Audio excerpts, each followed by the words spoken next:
Bismillahirrahmanirrahim. Assalamualaikum warahmatullahi wabarakatuh. Pembelahan dada oleh Jibril dan masa kanak-kanak Rasulullah SAW. Setelah diizinkan oleh Aminah, akhirnya Rasulullah SAW tetap tinggal bersama Halimah As-Sa'diyah selama beberapa tahun, hingga terjadilah peristiwa pembelahan dada beliau oleh malaikat Jibril. Menurut Ibnu Hisham, peristiwa ini terjadi saat beliau berusia 4 atau 5 tahun. Saat itu, beliau sedang bermain bersama teman-temannya. Kemudian Jibril datang, lalu menangkap dan merebahkan beliau di atas tanah. Jibril membelah dada beliau, kemudian mengeluarkan jantungnya. Dari jantung itu dikeluarkan segumpal darah.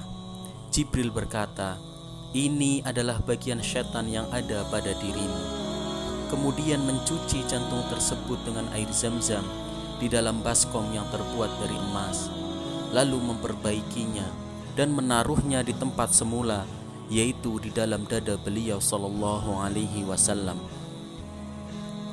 Melihat peristiwa itu, teman-temannya berlarian mencari ibu susuannya seraya berkata, "Muhammad telah dibunuh, Muhammad telah dibunuh." Mereka akhirnya beramai-ramai menghampiri Rasulullah dan mendapatkan beliau dengan rona muka yang berubah. Peristiwa tersebut membuat Halimah merasa khawatir sehingga mengembalikan beliau kepada ibundanya. Akan tetapi, kebersamaan beliau bersama ibundanya tidak berlangsung lama. Hal ini dikarenakan ibundanya meninggal saat beliau masih berumur 6 tahun.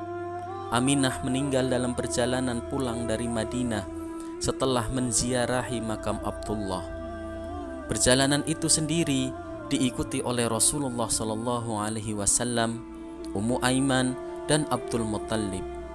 Aminah meninggal di Abwa, daerah yang terletak antara Mekkah dan Madinah. Jadilah beliau SAW sebagai anak yatim piatu. Kehidupan beliau selanjutnya menggambarkan bagaimana kasih sayang yang terjadi antara seorang kakek, yaitu Abdul Muttalib, dengan cucunya. Perasaan kasih Abdul Muttalib terhadap sang cucu semakin bertambah di hatinya, terutama setelah wafatnya Aminah. Perasaan cinta yang tulus sekaligus iba dari seorang kakek kepada cucunya. Bahkan perasaan ini tidak pernah dia tumpahkan kepada seorang pun dari anak-anaknya. Abdul Muttalib berusaha sekuat tenaga agar beliau sallallahu alaihi wasallam tidak hanyut dalam kesendirian dan kesedihan. Hal ini terus dilakukannya meskipun terkadang harus mengedepankan kepentingan beliau daripada kepentingan anak-anaknya. Hal ini seperti yang pernah dikisahkan oleh Ibnu Hisham, yaitu biasanya sudah terhampar permadani untuk Abdul Muttalib di bawah Ka'bah. Anak-anaknya hanya duduk di sekitar permadani tersebut hingga dia datang. Tak seorang pun dari mereka yang berani duduk di atas permadani tersebut sebagai rasa hormatnya kepada Abdul Muttalib. Namun, pernah suatu ketika Muhammad kecil datang dan langsung duduk di atas permadani tersebut. Sontak, paman-pamannya berusaha untuk mencegahnya agar tidak mendekati tempat tersebut. Melihat hal itu, Abdul Muttalib berkata kepada mereka, "Jangan kalian ganggu cucuku.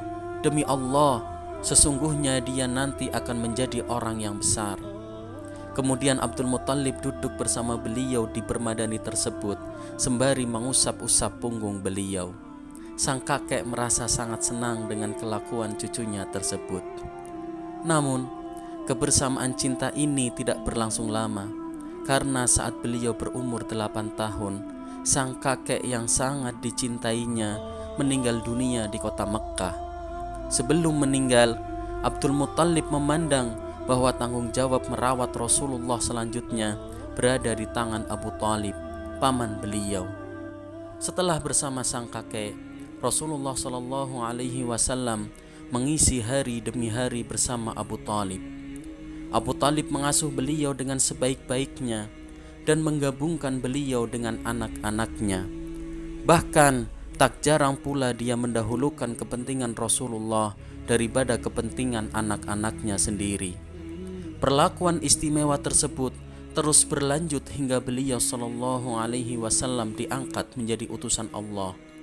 Abu Thalib tetap memuliakan beliau, melindungi beliau, dan menjalin persahabatan ataupun mengobarkan permusuhan dalam rangka membela beliau.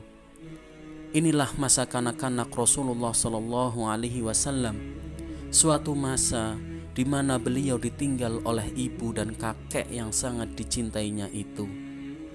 Tapi peristiwa ini justru menunjukkan kepada kita semuanya suatu hikmah yang agung, yaitu Allah lah yang akan menjaga dan melindungi beliau melebihi perlindungan seorang ibu kepada anaknya.